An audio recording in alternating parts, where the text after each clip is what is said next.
Assalamualaikum warahmatullahi wabarakatuh. Selamat datang kembali di channel Si Cantik Cloud. Pada kesempatan kali ini kita akan membahas terkait cara mengkonfigurasi template form. Dan masuk dulu ke dalam akun Si Cantik Cloud-nya masing-masing. Di sini saya menggunakan akun demo. Nah, jika sudah masuk ke dalam akun Si Cantik Cloud masing-masing, template form ini untuk mengkonfigurasi halaman berupa formulir-formulir yang sebelumnya mungkin masih menggunakan cetakan kertas. Jadi sebelum memulai template form untuk konfigurasinya, Bapak Ibu juga harus menyiapkan form yang akan dibuat dalam bentuk cetak tidak apa-apa. Jadi kita bisa mengetahui data apa saja yang harus diinputkan. Untuk melihat form apa saja yang harus dikonfigurasi, kita buka menu setting, lalu masuk ke dalam setting perizinan, lalu masuk ke dalam alur proses. Jadi di sini kita cek di alur proses yang kita konfigurasi di tutorial sebelumnya. Lalu kita cek kita membutuhkan konfigurasi form apa saja. Jadi kita masuk ke dalam menu setting, lalu menu setting perizinan, lalu masuk ke dalam alur proses. Kita cek. Lalu di sini cari alur proses Bapak Ibu yang sudah dikonfigurasi sebelumnya. Misalnya saya menggunakan alur proses yang sudah ada, yang sudah dikonfigurasi. Lalu klik tombol edit pada alur proses Bapak Ibu dengan tekan tombol pensil. Nah, di sini sudah terlihat alur prosesnya. Cari proses dengan tautan form. Jadi semua proses yang menggunakan tautan form itu perlu kita buatkan template formnya masing-masing. Di sini ada form, lalu di verifikasi juga ada, lalu di penyerahan izin juga ada. Nah, untuk form juga bisa dibuat secara umum. Misalnya salah satunya adalah untuk proses penyerahan izin. Di sini semua jenis izin bisa menggunakan template form yang sama. Namun untuk form seperti entry data, biasanya kita menggunakan form masing-masing per jenis izinnya, dikarenakan entry data ini biasanya ada proses untuk penginputan data-data teknis di mana setiap jenis izin itu data-data teknisnya bisa berbeda-beda kolomnya ataupun data tabelnya seperti itu. Ya, jadi salah satunya kita akan membuat form entry data untuk izin praktek dokter. Kita bisa masuk ke dalam menu setting, lalu masuk ke dalam menu form dan data, lalu masuk ke dalam menu template form. Jadi masuk ke dalam menu setting, form dan data, lalu masuk ke dalam menu template form. Kita klik. Nah, Bapak Ibu bisa melakukan dua cara untuk membuat template form. Cara pertama yaitu dengan membuat dari kosong dengan menekan tombol plus atau tombol tambah di ujung kanan atas, atau melakukan duplikasi dari form yang sudah dibuatkan. Misalnya saja saya mau menduplikasi form terkait entry data. Nah, di sini sudah ada contoh dari admin dengan instansi yang tidak ada namanya. Jadi Bapak Ibu bisa melakukan duplikasi dengan menekan tombol kertas ini. Nah, di sini kita akan mempelajari bagaimana cara membuat template form dari awal. Jadi kita gunakan tombol tambah di ujung kanan atas. Kita klik. Nah, di sini sudah terlihat halaman template form. Kita masukkan nama formnya apa. Jika kolom nama form sudah ditambahkan, masuk ke dalam kolom field kunci. Di kolom field kunci ini kita menggunakan kolom permohonan izin _ID. Sebenarnya kolom field kunci ini bisa menggunakan kolom apa saja. Namun, dalam pemrosesan perizinan, kolom yang ada pada semua tabel data itu adalah kolom permohonan izin sebagai kolom unik atau kolom pengenal untuk setiap datanya. Lalu di sini ada kolom otomatis update. dipilih tidak. Lalu di sini ada 3 tombol, buat kanvas, buat tab, buat filter. Nah, masing-masing tombol ini mempunyai fungsi tersendiri. Yang pertama untuk membuat kanvas, yaitu untuk menampilkan atau membuat kontainer semacam kotak penyimpanan untuk menampung kolom-kolom yang akan diinputkan. Jadi misalnya saya klik buat kanvas. Nanti di sini ada isiannya. Nanti kita bisa menambahkan kolom apa saja yang ada di dalamnya. Lalu untuk tombol buat tab, kita bisa menambahkan kontainer namun di sebelahnya, seperti halnya tab pada browser Bapak Ibu. Jadi dia model penampilan atau model tampilan isian formnya itu akan ke samping. Jadi kita bisa klik 1, 2, 3, 4 dan seterusnya. Kalau misalnya kita tidak menggunakan tab, tampilan formnya akan ke bawah, jadi digeser ke bawah nanti sampai selesai. Lalu yang ketiga di sini ada tombol buat filter. Nah, buat filter ini biasanya kita gunakan untuk pembuatan daftar laporan atau rekap. Jadi nanti di dalamnya itu sudah ada kotak untuk menampung kolom-kolom filter seperti tanggal atau pencarian nama.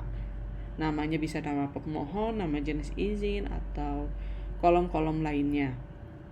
Nah, sekarang kita masuk ke dalam praktiknya. Kita klik buat kanvas. Lalu di sini kita ingin menampilkan data-data terkait pemohonnya. Untuk menampilkan data terkait pemohonnya, tab indeks ini diisikan dengan angka 0. Jadi jika Bapak Ibu tidak berencana untuk menggunakan atau menampilkan formnya secara menyamping, semua kanvas akan berisi tab indeksnya 0. Namun jika Bapak Ibu berencana untuk menampilkan kanvasnya secara horizontal atau dengan memanfaatkan fungsi tab, maka kanvas pertama tab indeksnya 0, nanti ada kanvas baru tab indeksnya 1, lalu ada kanvas yang ketiga itu tab indeksnya 2. Jadi tab indeks ini dimulai dari angka 0. Tipenya kita pilih form. Di sini ada beberapa tipe. Kita pilih tipe form untuk pengisian data. Biasanya untuk tabel grid dan tabel statik masing-masing mempunyai fungsinya yang bisa dilihat pembahasannya pada link di atas ya Bapak Ibu. Jadi di sini kita pilih tipe form. Lalu kita kasih namanya misalnya data permohonan yang mungkin bisa berisi nama, nomor permohonan, jenis izin dan sebagainya. Lalu di sini ada kolom web service awal. Nah, kolom web service awal ini kita dapatkan dari template data yang bentuknya JSON untuk menampilkan datanya. Sedangkan untuk penarikan data itu diambil dari fungsi template data. Nah, kolom web service ini bisa terisi, bisa tidak, tergantung kondisinya. Jika Bapak Ibu ingin menampilkan data permohonan, web service awalnya ini diisi, nanti data tabel juga diisi. Sedangkan untuk misalnya penginputan tidak memerlukan web service awal, hanya membutuhkan data tabelnya saja.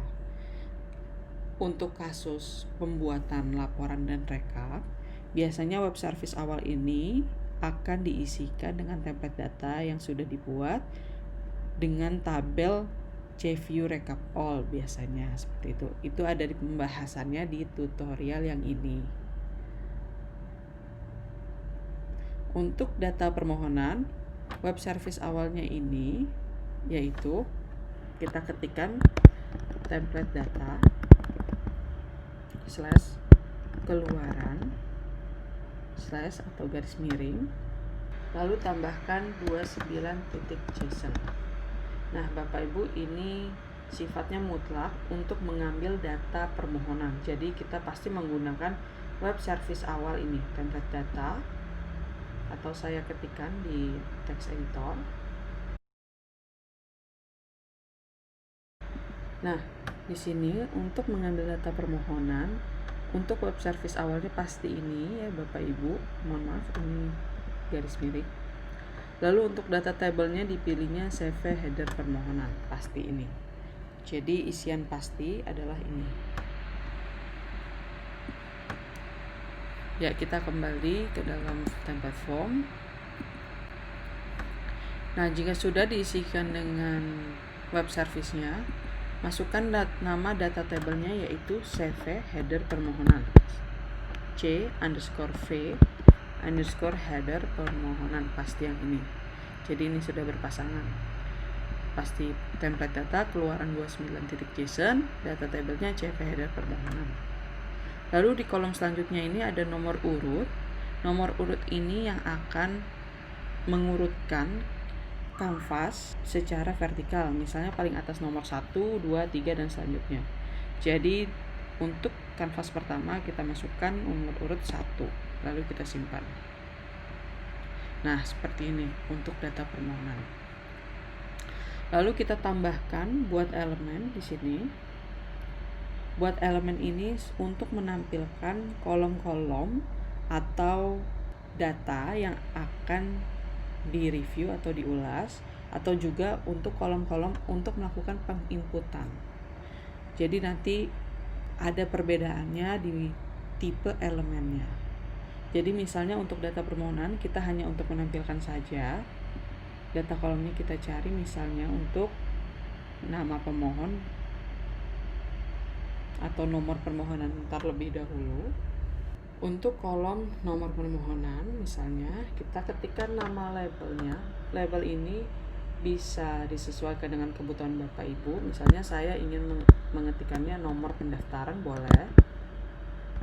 Nomor pendaftaran. Lalu tipenya, di sini ada banyak tipe elemen, di mana masing-masingnya ini ada fungsinya. Untuk tipe autocomplete ini biasanya kita gunakan untuk pencarian. Lalu ada tipe barcode untuk menampilkan barcode. Lalu ada tipe checkbox yang biasanya untuk pengisian beberapa opsi. Lalu ada tipe date, ini umum untuk kolom penanggalan. Lalu ada tipe email, dia akan secara otomatis mendeteksi apakah inputan berupa email yang valid atau tidak secara formatnya. Lalu ada tipe file, di mana tipe file ini untuk proses membaca atau mendownload ataupun proses untuk melakukan unggahan ke dalam sistem. Lalu ada tipe formatted number, jika ingin melakukan penomoran dengan memanfaatkan fitur yang setting penomoran secara custom. Sebelumnya ada di tutorial ini. Lalu ada elemen tipe hyperlink, ini untuk link, memasukkan link. Lalu ada tipe label. Label ini hanya untuk menampilkan teks saja. Jadi bukan berarti dia menjadi judul, tapi hanya untuk menampilkan secara teks, tidak ada perubahan atau penginputan. Lalu tipe number untuk penginputan berupa angka atau digit. Lalu ada tipe password, di mana kolomnya tidak akan terlihat menjadi tulisan, jadi terlihatnya menjadi dot seperti itu. Lalu ada tipe foto untuk penguploadan gambar foto. Lalu ada tipe select. Tipe select itu berfungsi untuk menampilkan beberapa opsi, namun yang dipilih hanya satu. Berbeda dengan checkbox. Checkbox dapat memilih lebih dari satu.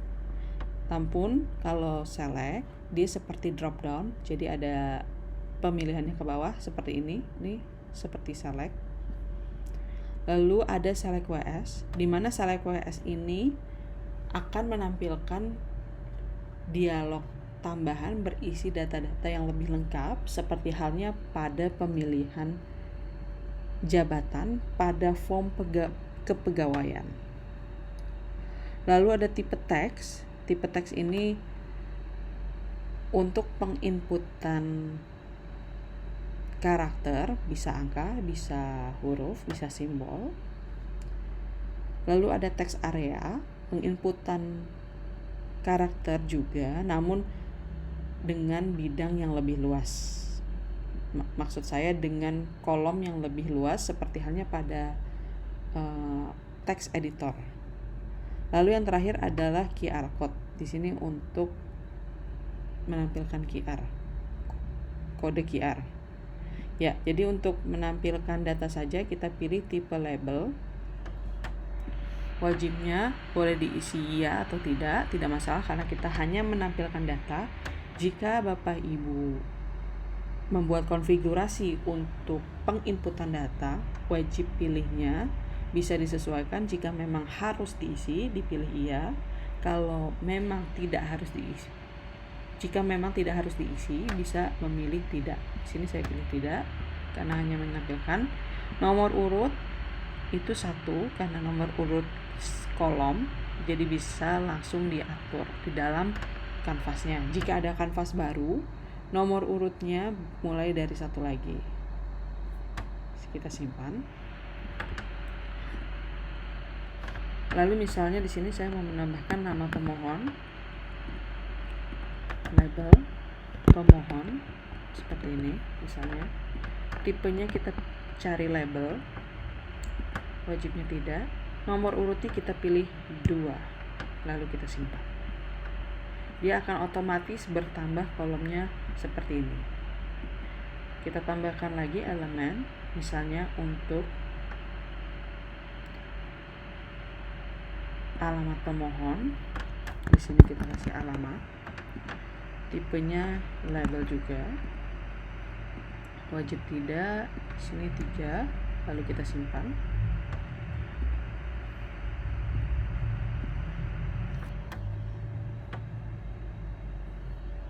Di sini misalnya nomor identitas atau nomor identitas terlebih dahulu. Nomor identitas ini terkait pemohonnya. Label.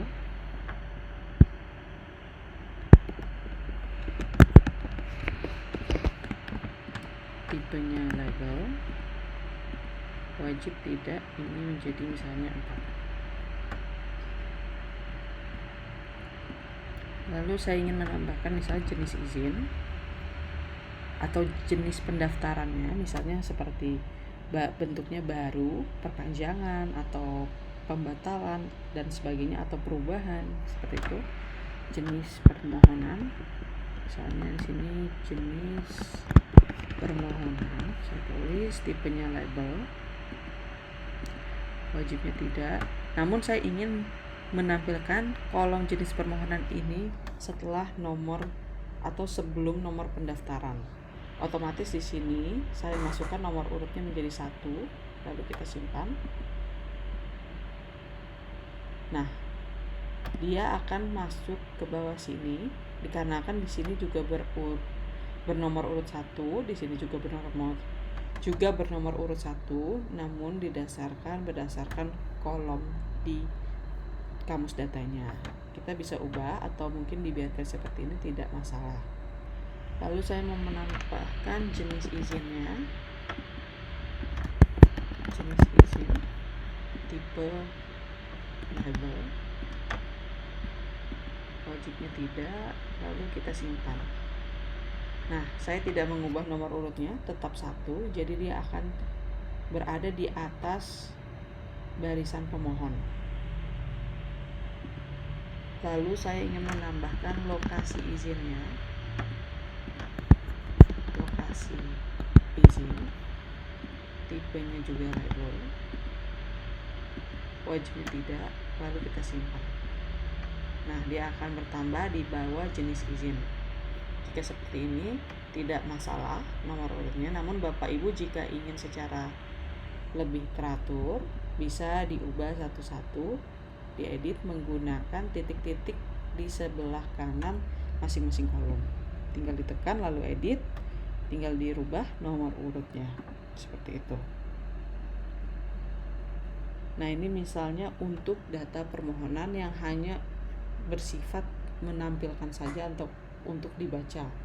Nah, jika kita ingin membuat form untuk penginputan data, kita tambahkan kembali buat kanvas. Nah, di sini kita tambahkan buat kanvas. Tab indeksnya kita gunakan 0 karena akan ditampilkan secara horizontal, akan ditampilkan secara vertikal, jadi form akan bergeser ke bawah seperti itu. Lalu tipenya kita pilih form. Misalnya namanya di sini entry data teknis kesehatan seperti itu. Atau mungkin langsung saja data teknis kesehatan karena nama formnya sudah menyesuaikan. Lalu web service awal di sini bisa Bapak Ibu kosongkan karena kita tidak mengambil data apapun. Jadi kita ingin menginputkan atau mengentrikan data ke dalam sistem. Lalu di data table ini kita bisa gunakan table terkait kesehatan. Jadi sambil Bapak Ibu buka, kita buka tab baru. Jika sudah buka tab baru, kita masuk ke dalam menu setting, form dan data, lalu masuk ke dalam menu kamus data. Jadi menu setting, form dan data, lalu masuk ke dalam menu kamus data. Nah, di sini sudah tersedia banyak data tabel. Jadi Bapak Ibu jika ingin mengentrikan data yang berdasarkan sektor, bisa menggunakan data teknis. Jadi kita ketikkan data teknis. Misalnya untuk izin praktik dokter ini masuk ke dalam kategori sektor kesehatan. Berarti kita gunakan data teknis kesehatan seperti itu. Nah, di sini sudah ada. Gunakan data teknis kesehatan yang pertama. Kita buka dengan tombol mata. Nah, jika sudah tampil, kamus data ini memuat kolom-kolom yang Bapak Ibu butuhkan. Misalnya saja untuk dokter itu mungkin ada di sini ada misalnya nama sarana praktik, nama, lalu ada SIP-nya, surat izin praktik dokternya. Mungkin nanti juga ada tanggal masa berlakunya. Jadi Bapak Ibu di sini bisa dimasukkan juga nomor STR-nya, tanggal masa berlakunya, jam praktik, tanggal akhir STR, dan seterusnya. Ini bisa ditambahkan semua. Jadi kita kembali ke form. Kita gunakan data teknis kesehatan.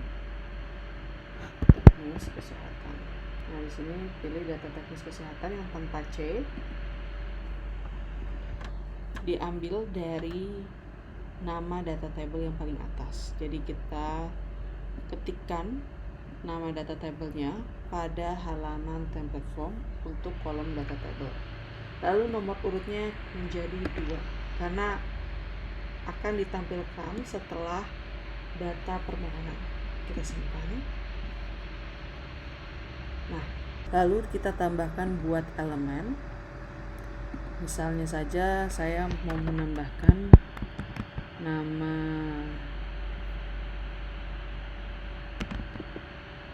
ada nama dokter, kita tambahkan nama dokternya, nama dokter.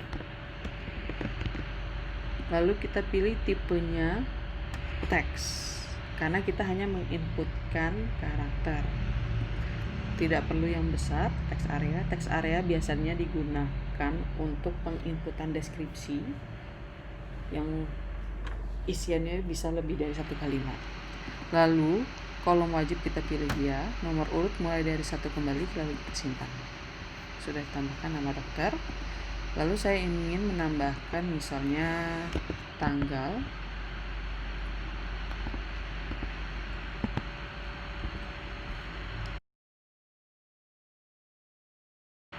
misalnya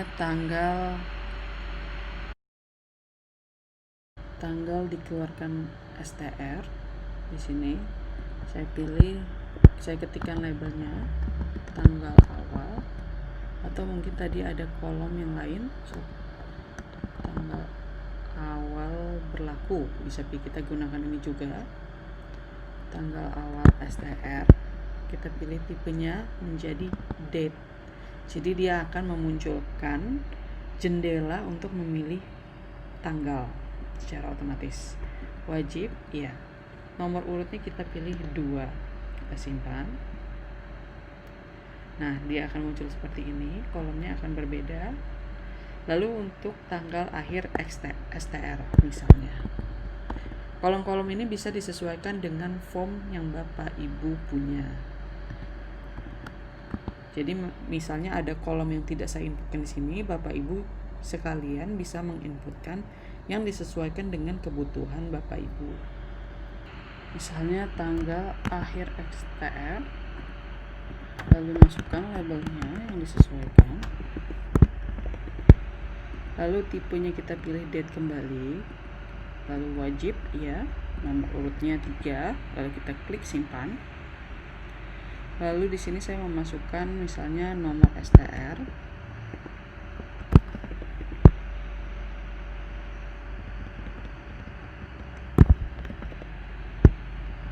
misalnya saya cari dulu STR.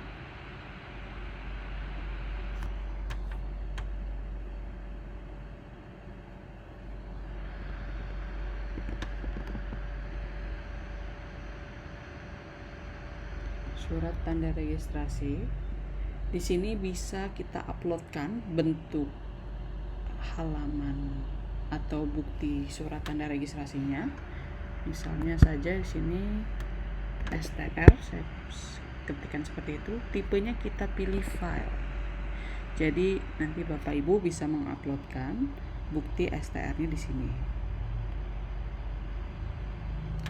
Jika STR dijadikan sebagai persyaratan, akan berbeda lagi caranya untuk mendapatkan persyaratannya. Kalau ini Bapak Ibu melakukan upload secara manual, kalau dimasukkan sebagai persyaratan, pemohon nantinya dapat mengupload sendiri persyaratannya. Nanti kita tambahkan satu kanvas lagi untuk melihat persyaratan terkait jenis izin ini, seperti itu. Jadi ini sebagai contoh, misalnya diwajibkan atau tidak diwajibkan, mungkin sudah ada yang mengupload sebagai persyaratan. Nomor urutnya kita tambahkan menjadi 4, kita simpan. Nah, di sini bentuknya hanya seperti ini. Nanti secara pelaksanaannya akan ada tombol upload dan download. Jadi tipenya sudah bentuk file. Lalu selain itu misalnya saya mau menambahkan nomor STR-nya, tadi belum ditambahkan. Di sini ada nomornya, tadi saya lihat. Nah, di sini ada surat tanda registrasi. Kita ketikkan pencariannya, surat tanda registrasi. Di sini kita tambahkan nomor STR. Nah, tipenya, jika nomor STR itu hanya berbentuk atau hanya berisikan angka, kita bisa memilih dengan tipe number. Namun, jika ada penulisan garis miring, simbol, ataupun huruf di dalamnya, kita pilih tipenya itu menjadi teks aja. Seperti ini. Lalu tulisan wajibnya kita pilih ya. Lalu nomor urutnya kita masukkan mungkin menjadi nomor 4, menggeser yang penguploadan, kita rubah menjadi nomor 5, lalu kita simpan. Nah, berikut untuk data teknis kesehatannya. Nah, bagaimana jika kita ingin menampilkan data persyaratan yang sudah diuploadkan oleh pemohon? Kita tambahkan kanvas baru ya Bapak Ibu. Mungkin kanvas baru ini lebih baik di sebelah data permohonan atau setelah data permohonan. Kita tambahkan kanvas baru atau kita rubah dulu kanvas yang kesehatan menjadi kanvas nomor 3. atau nomor 2 juga tetap boleh. Kita tambahkan kanvas baru untuk membuat tab, jadi ada contohnya. Nah, di sini kita pilih tab indeksnya itu. Nah, kita pilih tab indeksnya itu 1 karena akan dilakukan sebelah dari data permohonan. Lalu tipenya tetap, kita pilih, kita pilih tipenya ini tabel statik. Kenapa? Karena dia hanya akan menampilkan data yang sudah ada. Lalu di sini misalnya data persyaratan. Nah, untuk data persyaratan kita akan mengambil data dari template data yang sudah ada. Jadi untuk data persyaratan, seperti halnya data permohonan sebelumnya, saya akan tambahkan di sebelah sini.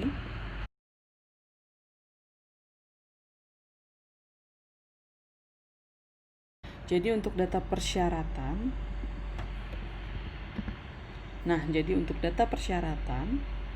web service awal yang harus digunakan adalah ini, template data keluaran 10239.json dengan pasangannya data tabel view underscore persyaratan, seperti itu.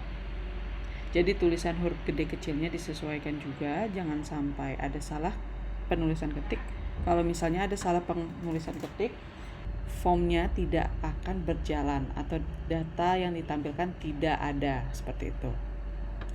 Jadi kita masukkan template data untuk web service awalnya, kita copy lalu kita paste. Lalu untuk data tabelnya menggunakan tabel view persyaratan. Lalu nomor urutnya kita tambahkan menjadi 1 karena kita menggunakan tab indeks yang baru, yaitu tab indeks 1 bukan tab indeks 0. Jadi dia sebagai kanvas pertama di tab selanjutnya. Lalu kita simpan. Nah, jika sudah tampil, belum tampil karena kita menambahkan tab indeksnya 0. Jadi kita buat tab dahulu. Labelnya di sini kita namakan data persyaratan.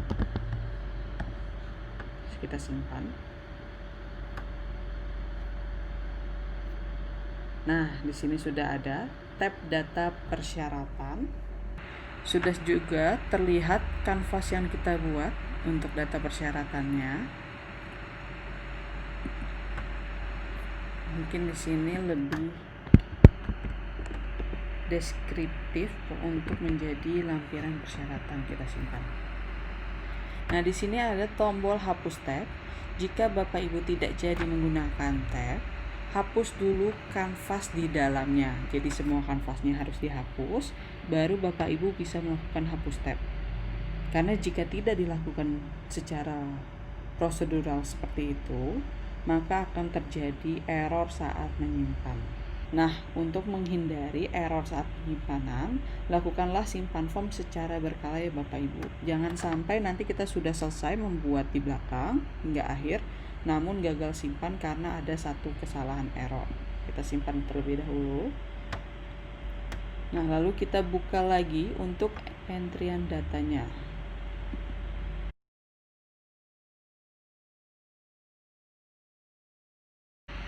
Nah, jika sudah, kita masuk ke dalam pembuatan kanvas persyaratan. Jadi di sini ada beberapa tombol. Mengapa muncul tombol buat tombol sedangkan yang sebelumnya tidak ada? Karena bentuk dari kanvas ini berupa tabel. Jadi kalau tabel itu memang ada untuk menambahkan tombol aksi di belakangnya seperti daftar-daftar pada menu-menu lain yang kita lihat, seperti itu. Lalu kita tambahkan buat elemen, kita masukkan untuk nama dokumen, soalnya nama dokumen atau dokumen saja. Tipenya label karena hanya menampilkan data, wajibnya tidak. Nomor urut 1.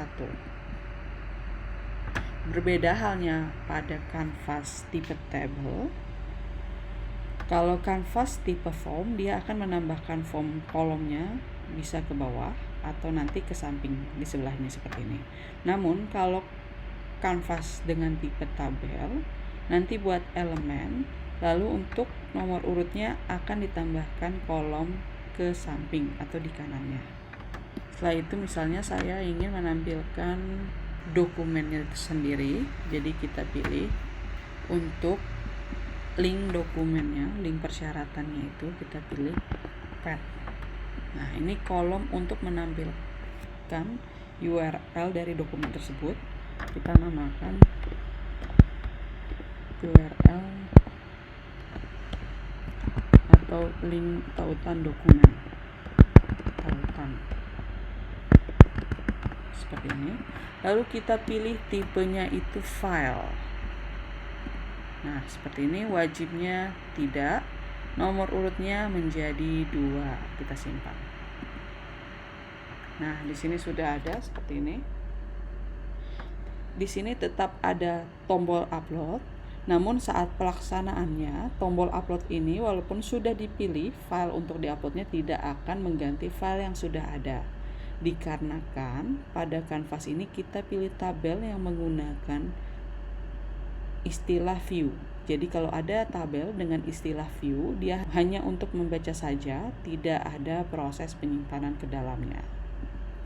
Seperti itu Bapak Ibu. Jadi Bapak Ibu tidak perlu khawatir jika petugas bisa menguploadnya, tidak akan bisa karena kanvasnya yang kita pilih menggunakan tipe yang view. Nah, jika sudah, saya tambahkan sebagai catatan, Bapak Ibu tidak bisa menambahkan kanvas dengan data table yang sama. Misalnya, di sini sudah menggunakan data teknis kesehatan data tablenya. Lalu saya ingin menambahkan kanvas lagi menggunakan data table yang sama, yaitu data teknis kesehatan. Data teknis kesehatan, nomor urutnya misalnya 3. Nah, Bapak Ibu tidak bisa seperti ini. Secara template form, memang hasilnya tetap akan tersimpan, namun saat pelaksanaan diimplementasikan atau dioperasionalkan, akan ada duplikat data atau data yang tumpang tindih seperti itu. Jadi pasti satu tabel hanya menggunakan satu kanvas saja, tidak untuk 2 kanvas atau lebih seperti itu. Saya batalkan. Nah, ini kita simpan formnya. Kurang lebih seperti ini. Jika Bapak Ibu ingin menambahkan entrian data pada tabel lain, bisa dilakukan secara otomatis. Nah, jika sudah, jangan lupa Bapak Ibu masuk ke dalam setting kembali, lalu masuk ke dalam setting perizinan, lalu masuk ke dalam menu alur proses untuk mengganti form pada alur proses tersebut. Misalnya saya tadi menggunakan alur proses BIMTEK. Nah, jangan lupa untuk mengganti form yang ada di bagian kanannya. Jika Bapak Ibu sudah menyiapkan, hanya tinggal melakukan edit saja, itu lebih baik daripada harus mengganti kembali di halaman alur prosesnya. Misalnya tadi ini form entry data praktik dokter tutorial. Nah, seperti ini. Jika sudah diganti, nanti bisa disimpan alur prosesnya. Saya batalkan.